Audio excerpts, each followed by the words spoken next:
다시 일어나셔서 오늘 우리에게 선포될 하나님 말씀 봉독해 올리겠습니다. 오늘 우리에게 주실 하나님 말씀은 구약 성경 스가랴서 9장 8절에서 10절 말씀입니다. 구약 1320쪽 스가랴 9장 8절에서 10절 말씀, 저와 여러분이 한 절씩 교독해 올리겠습니다. 내가 내 집을 둘러 진을 쳐서 적군을 막아 거기 왕래하지 못하게 할 것이라.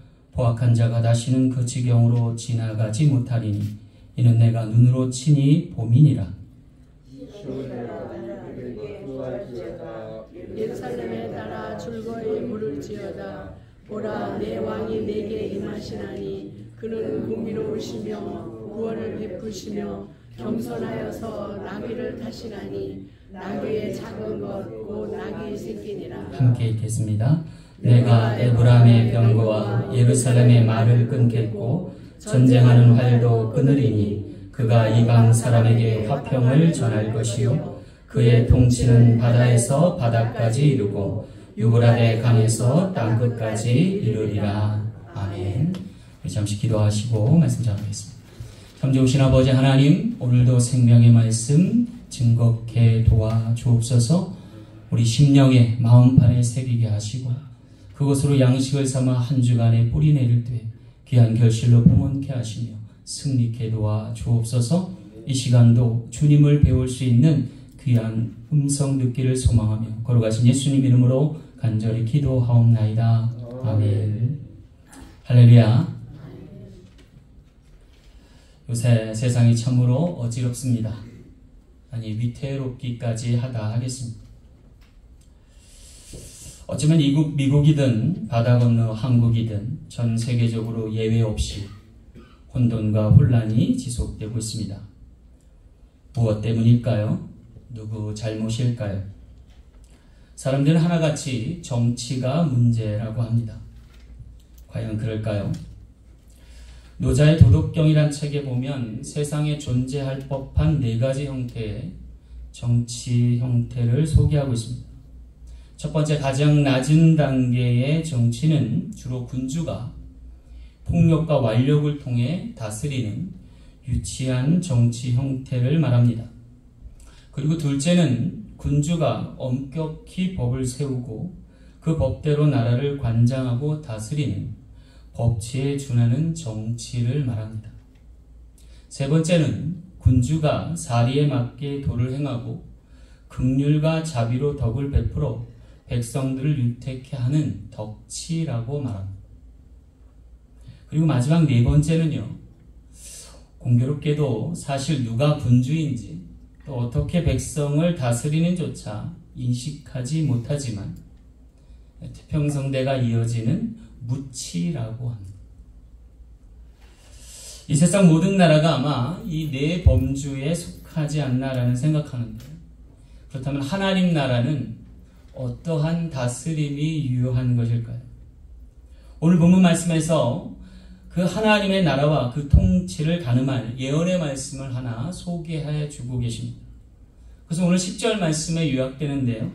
그가 이방 사람에게 화평을 전할 것이요 그의 통치는 바다에서 바다까지 이르겠고 유브라다 강에서 땅끝까지 이르리라 라고 말씀하셨습니다.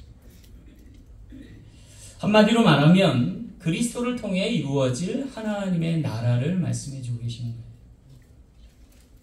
그런데 이 나라는 주님께서 다스리는 나라라기보단 하나님의 통치가 가능할 나라로 만드신다는 겁니다. 그를 위해서 주님은 나귀 타고 예루살렘에 입성하셨고 십자가에 못 박히시까지 긍휼한 마음으로 모든 이에게 자신을 내어주셨다는 것이죠.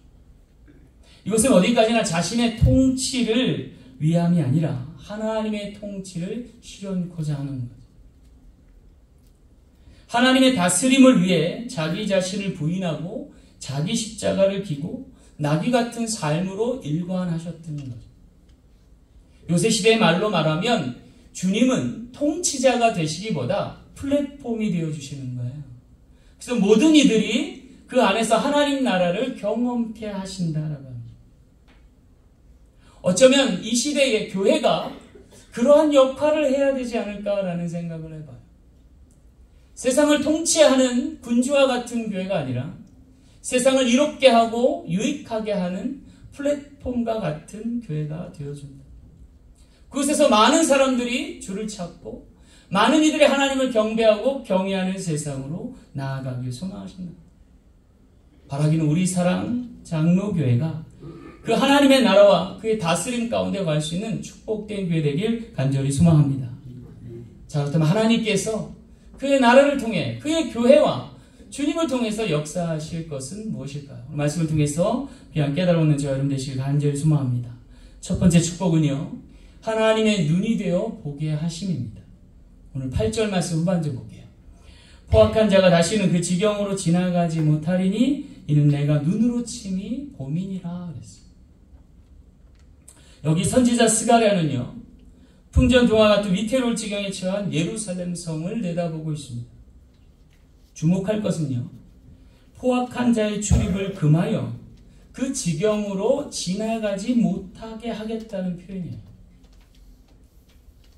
이는 어쩌면 전투와 싸움은커녕 그 출입조차 허용치 않겠다는 굳은 의지적 표현입니다. 그렇다면 강력한 적군의 군대를 막고 성을 지켜내기 위해 필요한 것이 있다면 무엇일까요? 그것은 어쩌면 강력한 진영과 방어만이 아닐까 싶어요. 어쩌면 여기에 나귀의 쓰임은 말을 타고 적군을 물리치는 전쟁의 한복판에 있는 게 아니라 적군이 쳐들어와도 능히 방어할 만한 진지를 구축하고 성을 수축하는 데 있어서 쓰임받는 짐승이었다. 엄청난 양의 흙과 돌을 나르고 물자를 이송해야만 할 때 정말로 필요한 존재가 나귀였기 때문입니다. 여러분, 왜 하필 나귀였을까요? 하나님은 전투에서 이기는 것보다 전쟁 자체를 무력화하는 것을 더 소중히 여기시기 때문입니다. 오늘 미국과 한국이 굉장한 무기력을 갖고 있어요. 다른 나라에게 침공하고 빼앗기 위해서가 아니에요. 자국을 보호하고 지키기 위해서. 그러하기 위해서는 그 모든 경제적 뒷받침이 돼야 하는데 그것이 가능케 하도록 오늘 우리의 나귀와 같은 삶을 허락하시고자 한다는 거죠. 자신의 힘을 자랑하는 말과 다르게 주님과 함께 멍에 수 있는 사람들을 찾는 것과 같다 할 것입니다. 어쩌면 우리의 교회 공동체도 그와 같이 많은 사람들이 합력하여서 하나님의 나라의 선을 이룰 수 있도록 서로 짐을 나눌 수 있어야 하겠고, 그와 같은 나귀의 삶이 오늘 우리의 삶을 견인해서 그리스도를 따르게 하며 하나님의 도래를, 하나님 나라의 도래를 앞당기게 될 줄로 믿습니다. 여기 내가 눈으로 친히 보리라고 했던 이 말씀은 하나님의 나라가 진정 이 땅에 임하는 것을 보고자 하심을 이야기하는 거예요. 주님이 세우시는 나라가 어떤 나라입니까? 하나님께서 평화와 공존과 번영을 함께 하실 나라인 것이죠. 그런데 그것이 제국과 같은 형태가 아니라 교회와 같은 형태였다라고 하는 거예요. 주님께서 이 땅에 세우신 나라는 제국이 아니었어요. 오히려 베드로와 같은 일을 통해서 고백된 그 신앙에 기초한 교회였다라고 합니다. 그리고 그 교회의 기초 위에 하나님의 나라를, 그 하나님의 나라의 끝에 천국을 예비하신 것이다. 그런데 놀랍게도 그 어떠한 나라보다 강력하고 그 어떠한 나라보다 광활한 거예요. 왜 그렇습니까? 전쟁을 선포하지 않고 평화를 전파하기 때문이다. 여러분, 높은 말과 같이 정복하여 짓밟는 게 아니라 낮은 나귀처럼 섬기고 돕기 때문에 가능한 일이다. 여러분, 우리 사랑 장로교회의 지향점이 어디 있어요? 말과 같지 않고 나귀와 같아야 한다. 8절 말씀에 이르기를 포악한 자가 다시는 그 지경으로 지나가지 못하니 이는 내가 눈으로 치니 보민이라 말씀하시는 거예요. 주님과 함께 멍에 맬 지체들로 인하여 포악한 자로부터 이 지경을 구하고 하나님의 나라를, 물이 바다 덮음같이 편만케 할 수 있는 귀한 지체 되시길 간절히 소망합니다. 그래서 이사야 35장 5절 말씀을 이루고자 그때의 맹인이 눈이 밝을 것이며 못 듣는 사람의 귀가 열릴 것이며 그때의 저는 자는 사슴같이 뛸 것이며 말 못하는 이의 혀는 노래하리니 광야에서 물이 솟겠고 사막에서 시내가 흐를 것임이라. 오늘 이 말씀을 이뤄갈 수 있는 귀한 교회 되길 간절히 소망합니다. 두 번째 주실 축복은 하나님의 입이 되어 부르게 하심입니다. 오늘 9절 말씀 전반 볼게요. 시온에 따라 크게 기뻐할지어다 예루살렘에 따라 즐거이 부를지어다 그랬어요. 여기 당당히 개선하는 누군가를 크게 기뻐하고 즐거이 부르는 이들을 소개하고 있어요. 근데 그것이 공교롭게도 시온의 딸 예루살렘의 딸들이었다는 거예요. 이는 마치 그 옛날 다윗이 골리앗을 쓰러뜨리고 개선할 때 많은 이들이 창왕하여 불렀던 환호했던 그 무리 가운데를 연상케 합니다. 사무엘상 18장 7절 말씀에 보면 여인들이 뛰놀며 노래하여 이르되 사울이 죽인 자는 천천히요 다윗은 만만이로다 라고 노래했다. 그러고 보면 육척 장신이었던 사울에 비해 다윗은 크가 작거나 평범하기 그지 없었던 것 같습니다.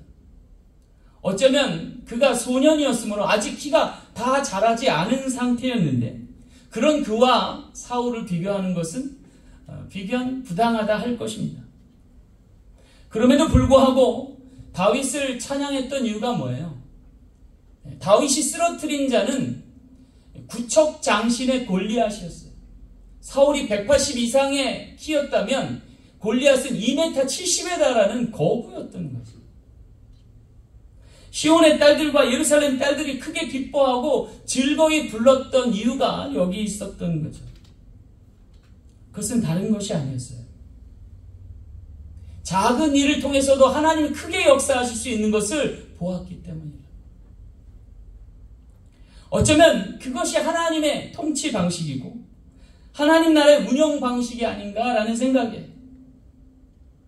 연약한 지체를 통해서 강한 이를 부끄럽게 하고 가난한 자를 들어 세우셔서 부한 자를 멸하시고 사망의 올무 가운데 있는 자를 살려 생명으로 이르게 하시는 것이 하나님의 방법이라는 거예요. 고린도서 1장 27절 말씀에 이르기를 하나님께서 세상에 미련한 것들을 택하사 지혜 있는 자들을 부끄럽게 하려 하시고 세상에 약한 것들을 택하사 강한 것들을 부끄럽게 하려 하시며 하나님께서 세상에 천한 것들과 멸시받는 것들과 없는 것들을 택하사 있는 것들을 폐하려 하시나니 그랬어요.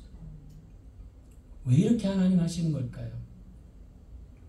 하나님께서 높임을 받으시고 그 높임받게 하신 이로 겸손케 하시기 원하셔서 합력하여 선을 이루고자 하심입니다. 다윗은 주 안에서 늘 작은 자였습니다. 그러나 하나님이 크신 분이기에 그 또한 큰 자가 되었습니다. 다윗의 위대함은 커다란 골리앗을 쓰러뜨려서가 아니라 크신 하나님을 작은 자로 나타냈기 때문입니다. 뿐만 아니라 그의 작은 입으로 하나님을 그 누구보다 아름답게 위대하게 찬미했기 때문입니다. 그리고 그를 따르던 자가 환난당한 모든 자여 빚진 모든 자여 마음에 원통한 자들이었음에도 불구하고 그들을 용사로 만드시는 하나님을 찬양케 하셨다는 거예요. 사랑하는 성도 여러분, 오늘 우리의 삶으로도 그렇게 노래하길 간절히 소망합니다. 하나님이 언제 기뻐 받으시나요? 우리가 높고 우리가 위대해서가 아니에요. 작고 연약한 우리가 크신 하나님을 높일 때, 그럴 때 역사가 일어난 줄 믿으시기 바랍니다. 여러분, 빌립보 감옥에서 바울과 실라가 모진 고초를 당하면서도 밤중에 찬송했어요. 그 같은 감옥에 갇혀있던 사람들이 참 기이하게 여겼을 거예요. 연신 두들겨 맞고 고문을 당하는데 그 밤에 실신할 지경 가운데 어떻게 저런 찬송을 할까? 근데 여러분, 그 찬송을 하나님이 받으셨어요. 그래서 그 옥토를 무너뜨리셨어요.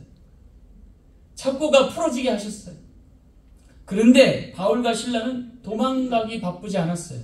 그 자리에 앉아 있었고 많은 사람들을 안심시켰고 심지어 자결하려던 간수까지 붙들고서 우리가 다 여기 있으니 안심하라고 오히려 그를 위로하고 다독여줘요. 놀랬던 간수가 어떻게 해야 당신 같을 수 있냐고 묻자 그가 말합니다. 주 예수를 믿으라. 너와 내 집이 구원을 얻으리라. 사랑하는 성도 여러분, 우리의 입술로 하나님을 찬미할 때, 우리의 삶이 환난과 고난 가운데 어지러운 지경 가운데 있어도 하나님을 찬미하고 경외하는 이로 굳건히 서간다. 하나님께서 우리의 상황을 바꾸시고 우리의 여건을 바꾸셔서 하나님이 찬송받으시기에 합당한 대로 변화시킬 줄 믿습니다. 사랑하는 성도 여러분, 우리 사랑 장로교회가 그와 같기를 소망합니다.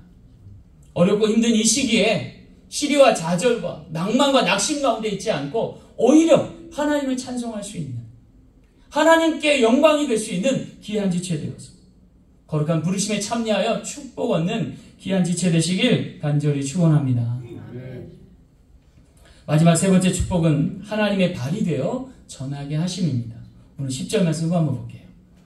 그가 이방 사람에게 화평을 전할 것이요 그의 통치는 바다에서 바다까지 이르고 유브라데 강에서 땅끝까지 이르리라.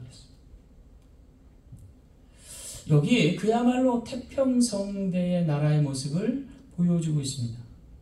주목할 것이 하나 있는데 그것은 이방 사람에게 화평을 전한다는 것과 그의 통치가 바다와 땅끝까지 이른다라고 하는 표현이에요. 그런데 우리가 여기서 아주 세밀히 살펴야 될 것은 그것이 다른 나라를 정복하고 다른 나라의 것을 빼앗아서 성취하는 것이 아니라는 거예요. 오히려 그들에게 무언가를 전하고 그들과 함께 이루고자 한다라고 하는 표현입니다. 이는 어쩌면 사람들의 머리가 되고자 함이 아니라 오히려 발이 되어서 이와 같은 역할을 수행하는 것을 이야기하는 거죠. 여러분, 이런 식으로 통치하는 것이 얼마나 갈까? 그런 나라가 얼마나 존속할까라고 의문과 의구심을 가질 수 있겠지만 세계사를 살펴보면은요, 그런 나라일수록 더 강성해지고 그런 나라일수록 더 오래 지속됐다는 것을 볼 수가 있어요. 여러분, 그 옛날 바벨론보다요 페르시아가 훨씬 더 강성하고 오래 지속됐어요. 그 옛날 헬라보다도 로마가 더 강성해졌고 더 오래 지속되었어요. 그리고 최근 영국보다도 미국이 더 오래 지속되고 있는 것을 볼 수가 있어요. 그러면 오늘날 미국은요 참 대단하다는 생각을 가져요. 무기 예산이 천조국이어서가 아닙니다. 경제 대국인데다가 문화 강국이어서입니다. 근데 이 감사한 것은 그 기초가 기독교 신앙과 문화에 기초하기 때문이라는 거예요. 근데 요새 이 미국을 압도하는 나라가 하나 생겼어요. 바로 대한민국이란 나라예요. 요새 여러분 채널만 틀면 K-팝과 K-드라마가 나와요. 한류 문화가 전 세계에 역동성을 공급하고 있어요. 근데 가만 보면 그 K-스타들 보면요, 옛날에 어떤 사람들인지 아세요? 한국에 있는 교회에 중고등학교 혹은 청년들 그 문학과 음악반 같은 거 했어요. 이게 학생들이 장기 자랑하듯이 다 그 출신들이에요.